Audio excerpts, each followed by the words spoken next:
আসসালামু আলাইকুম রহমতুল্লাহি অবরকাতুহু। সম্মানিত দর্শক, ডক্টর মোহাম্মদ ইউনূসকে কেন্দ্র করে বাংলাদেশের রাষ্ট্র ক্ষমতার যে একটা মানচিত্র, যেটা অঙ্কিত হয়েছিল এবং যেটির প্রথম পর্বটি ছিল উনার ক্ষমতায় আরোহণ করা। আর দ্বিতীয় পর্ব যেটি ছিল সেটি হলো একটা ট্রানজিশনাল পিরিয়ড, অর্থাৎ তিনি ক্ষমতাটা হস্তান্তর করবেন সাময়িকভাবে, আবার এমন একটা পরিস্থিতি তৈরি হবে যে পরিস্থিতিতে তিনি আবার সদল বলে ক্ষমতায় ফিরে আসবেন। তো সেই দিক থেকে তার প্রথম পর্বটি এবং দ্বিতীয় পর্বটি এতটা ব্যর্থ হয়ে গেছে যে তৃতীয় পর্বে তার যে ফিরে আসা বা তার যে অস্তিত্ব, তার যে সার্ভাইভাল, তার যারা অনুগত লোকজন রয়েছেন, তার যে একটা মোটামুটি মিনিমাম যাকে বলা হয় নিরাপদ আমাদের এই সমাজের যে অবস্থান, এটি স্মরণকালের সবচেয়ে বিপজ্জনক অবস্থায় পড়েছে।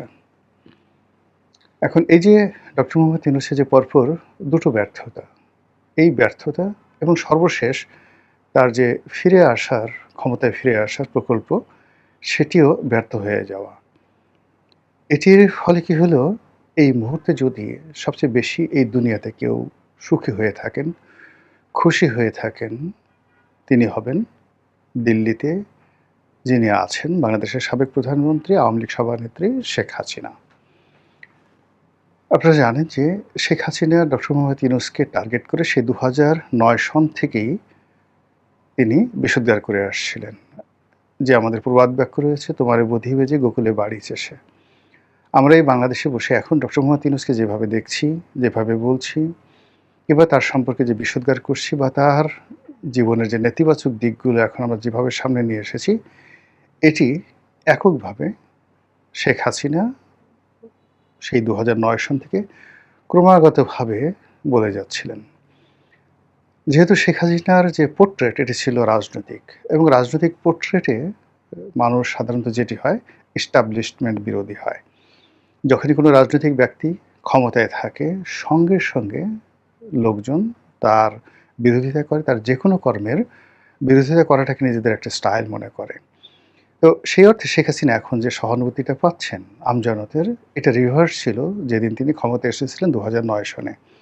এবং একই অবস্থা জনাব তারেক রহমান সাহেব যখন ক্ষমতায় ছিলেন ২০০১ থেকে ২০০৬, তারও এরকম অবস্থা ছিল। আবার তিনি যখন ক্ষমতা থেকে চলে গেলেন, ধীরে ধীরে তার প্রতি মানুষের সহানুভূতিটা ইতিবাচক হওয়া শুরু করলো। আবার এই যে দেখেন মাত্র ৬ মাসের মাথায় তাকে নিয়ে কী ধরনের নেতিবাচক কথাবার্তা শুরু হয়ে গেল। তো সেই অর্থে শেখ হাসিনা বা তারেক জিয়া, তাদের পক্ষে এই নেতিবাচক বিষয়াদি মোকাবেলা করার জন্য হাজার হাজার পলিটিক্যাল মাইক থাকে, লক্ষ লক্ষ হ্যান্ডস মানে হাত থাকে, হাতিয়ার থাকে। রাষ্ট্রের একটা বিশাল যন্ত্র কাজ করে, দেশি বিদেশি একটা যাকে বলা হয় পলিটিক্যাল রিসোর্স থাকে, যে রিসোর্সগুলো এই পলিটিক্যাল সরকারগুলোকে হেল্প করে। ফলে তারা কিন্তু জনগণের নেতিবাচক যে বিষয় সেগুলো মোকাবেলা করতে পারে। কিন্তু অন্তর্বর্তীকালীন সরকার, তত্ত্বাবধায়ক সরকার, তাদের যেহেতু কোনো পলিটিক্যাল ইনস্টিটিউশন থাকে না, বিশাল সংখ্যক নেতাকর্মী থাকে না, একেবারে যাকে বলা হয় ভাষা ভাষা জনপ্রিয়তা এবং ভাষার সমর্থন নিয়ে তাদেরকে খুব সংক্ষিপ্ত সময়ের মধ্যে চলতে হয়। তো যেটা বলছিলাম যে শেখ হাসিনা ডক্টর মোহাম্মদ ইউনূসকে যতই সমালোচনা করতেন, মানুষ তার সম্পর্কে তত বেশি শ্রদ্ধাশীল হয়ে যেত এন্টি এস্টাবলিশমেন্ট সেন্টিমেন্টের কারণে। কিন্তু পরবর্তী যখন ডক্টর মোহাম্মদ ইউনূস ক্ষমতায় এলেন, আসার পরে যখন তার ব্যক্তিগত কতগুলো ভুল ভ্রান্তি, তারপর তার সরকারের কতগুলো ভুল ভ্রান্তি, এরপরে বৈশ্বিক পরিস্থিতি, দেশের সামগ্রিক অবস্থা, সব মিলিয়ে প্রতিটি জিনিস প্রকৃতিগতভাবে তার বিরুদ্ধে গেল। মানুষের যে সহজাত যে এস্টাবলিশমেন্ট বিরোধী মনোভাব, সেটার কারণে তার বিরুদ্ধে চলে গেল। আর শেখ হাসিনা এবং তার যারা লোকজন ছিলেন প্রশাসনের ভিতরে, বাইরে, রাজপথে ১০ মুখে ডক্টর মোহাম্মদ ইউনূসের কেল্লা ফতে করার জন্য একের পর এক প্রকল্প তারা বাস্তবায়ন করা শুরু করলো। ফলে কি হলো, সরকার ৩ থেকে ৪ মাস মোটামুটি একটা সুখনিদ্রা দিতে পারলো। এরপর থেকে তাদের একটা বদনাম শুরু হয়ে গেল, এবং সেই বদনামে চারিদিকে শুধু ছি, এই লোক দেওয়া হবে না। একটা বিশ্ব সুদী, সুদী ইউনূস, বিশ্ব বাটপার, বিশ্ব টাউট, বেঈমান, মুনাফেক, এমন কোনো কথা নাই যে তার সম্পর্কে বলা হলো না। বরং তার পক্ষে যদি কোনো কথা কেউ বলতেন ওই সময়টিতে বা এখন কেউ বলার চেষ্টা করেন, মুহূর্তের মধ্যে লোকজন তার উপর ঝাঁপিয়ে পড়তো যে কী ধরনের কথাবার্তা। তো এরকম একটা অবস্থা যখন শুরু হলো, তখন তিনি যেখানে হাত দেন সেখানেই তার হাতের আগুনের আঁচ তিনি অনুভব করতে থাকলেন। আস্তে, আস্তে সরকারের সমস্ত সম্ভাবনার দ্বারগুলো বন্ধ হয়ে গেল। রাষ্ট্র ক্ষমতা তার জন্য অস্বস্তিকর হয়ে পড়ল। এই জনপদ তার জন্য ভয়ঙ্কর হয়ে পড়ল এবং তিনি সুস্থভাবে কোথাও মুভমেন্ট করবেন, এরকম একটা অবস্থা তৈরি হলো না। এর বাইরে তিনি বহু মানুষের সঙ্গে শত্রুতা শুরু করে দিলেন এবং ওই শত্রুতাকে মোকাবেলা করার জন্য তার যে ধরনের বন্ধু দরকার ছিল, সেই বন্ধু তিনি আসলে ম্যানেজ করতে পারেননি। ফলে কি হলো? তাকে ক্ষমতা থেকে যেতে হলো এবং এতটা তড়িঘড়ি করে যেতে হলো যার জন্য তার কোনো প্রস্তুতি ছিল না। তার মূলত প্রস্তুতি ছিল ৫ বছর থাকার, কম করে হলেও ৫ বছর থাকার। তার দ্বিতীয় প্রস্তুতি ছিল একটি পলিটিক্যাল প্ল্যাটফর্ম দাঁড়া করা, সেটা এনসিপি হোক কিংবা জামাত হোক, তাদের মাধ্যমে ক্ষমতা এরকম নিরাপদ কারো কাছে, গোষ্ঠীর কাছে সেটা হস্তান্তর করে যাওয়া যেন তার মানে আগামী যতদিন তিনি জীবিত থাকেন ততদিন যেন তার সব কিছু নিরাপদ থাকে। কিন্তু ঘটনা একটার পর একটা ঘটতে থাকলো। এখন সেই ঘটনা শেখ হাসিনা ঘটিয়েছেন, তার লোক ঘটিয়েছেন, দেশ ঘটিয়েছে, আল্লাহ ঘটিয়েছেন বা কে ঘটিয়েছেন, ইভেন ইবলিস ঘটাতে পারে, উই ডোন্ট নো। কিন্তু ঘটনা যেটা ঘটেছে তারপরে কি হলো, বাংলাদেশের ইতিহাসে সবচেয়ে জনপ্রিয়, সবচেয়ে শ্রদ্ধেয়, এতটা শ্রদ্ধা, এতটা জনপ্রিয়তা আমার কাছে মনে হয় না যে বঙ্গবন্ধুও পেয়েছিলেন যেভাবে আগস্ট মাসের ২০২৪ সনের আগস্ট মাসের ৮ তারিখে ডক্টর মোহাম্মদ ইউনূস পেয়েছিলেন। তো যাই হোক, সেই জনসমর্থন, সেই ভালোবাসা এখন অনেকটা বুমেরাং হয়ে পড়ল। এরপরে যখন বুমেরাং হলো, তিনি তড়িঘড়ি করে ব্রিটিশরা যেভাবে লর্ড মাউন্ট ব্যাটেনকে দিয়ে জওহরলাল নেহরুকে, সর্দার বল্লভভাই প্যাটেলকে, মাওলানা আবুল কালাম আজাদকে, পুরো ইন্ডিয়ান কংগ্রেসকে এবং অ্যাট দ্য সেম টাইম মুসলিম লীগকে, ভারতীয় মুসলিম লীগকে একীভূত করে তাদেরকে কনভিন্স করে যেভাবে দ্রুত ক্ষমতা হস্তান্তর করে গিয়েছিল এবং মেঘনা চাইতে বৃষ্টি হয়েছিল, ঠিক সেইভাবে বিএনপিকে রাজি খুশি করিয়ে বা বিএনপি রাজি খুশি হয়ে ডক্টর মোহাম্মদ ইউনূসের কাছে থেকে ক্ষমতাটা নিয়ে নিলেন। যা আমরা পর্দার আড়ালে কি হয়েছে জানি না, কিন্তু যা আমরা অনুমান করেছিলাম যে সেখানে তার ফিরে আসার হয়তো একটা দেন দরবার ছিল, একটা স্কোপ ছিল, হয়তো রাষ্ট্রপতি রূপে, হয়তো আরও বড় কিছু ন্যায়পাল রূপে, এরকম ইত্যাদি নানা প্রক্রিয়ায় তাকে সম্মানিত কোনো পদ পদবিতে ফিরিয়ে আনানোর সুযোগ ছিল। তার সঙ্গে সঙ্গে একটা লোভ ছিল, লালসা ছিল, কামনা ছিল, বাসনা ছিল।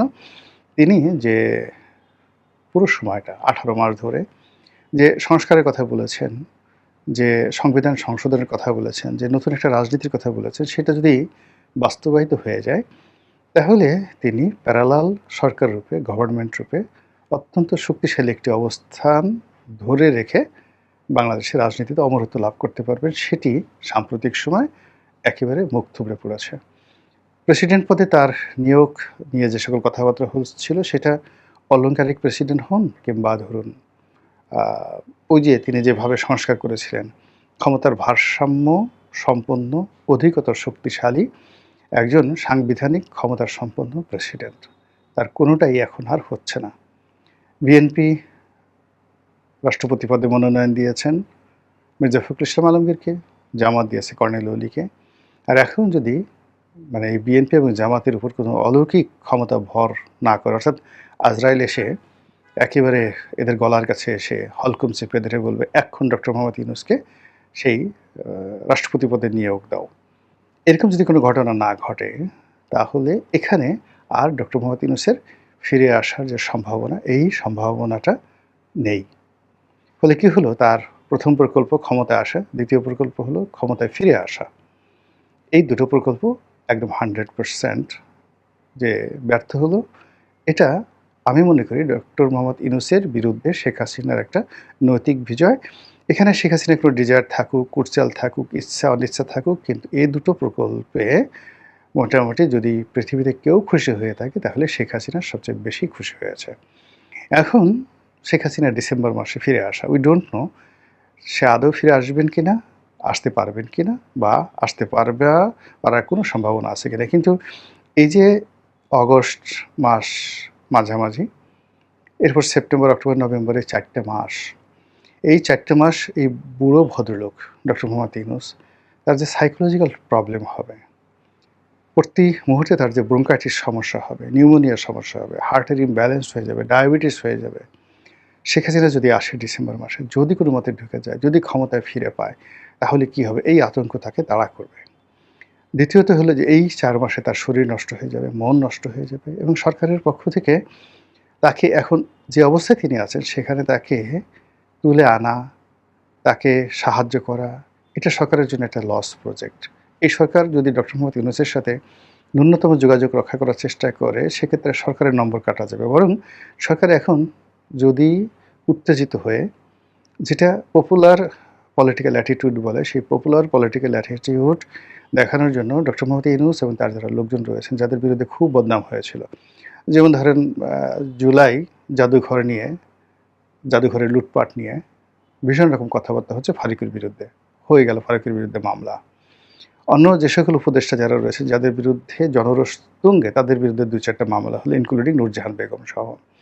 এমনকি ডক্টর মোহাম্মদ ইউনূসের বিরুদ্ধে দুর্নীতি দমন কমিশনে তদন্ত করানোর জন্য টেকনাফ থেকে তেঁতুলিয়া পর্যন্ত কোটি কোটি মানুষ উদ্গ্রীব হয়ে বসে আছে। এটা আওয়ামী লীগের কোনো কিছু না, বিএনপির লোকজনই চাচ্ছে এই কাজটি হোক। এরকম যদি সরকার তার যে কোনো জনরোষ, যে কোনো সমস্যা, যে কোনো পরিবেশ পরিস্থিতি প্রতিকূল, যেগুলো মোকাবেলা করার জন্য সরকারকে নাটক করতে হবে, এরকম যদি 1টা-2টো নাটক সরকার শুরু করে দেয় ডক্টর মোহাম্মদ ইউনূসের রেজিমের বিরুদ্ধে, ঠিক সেই কারণে কি হবে, ওনার জীবন শেখ হাসিনা আসার আগেই রীতিমতো তেনা তেনা হয়ে যাবে।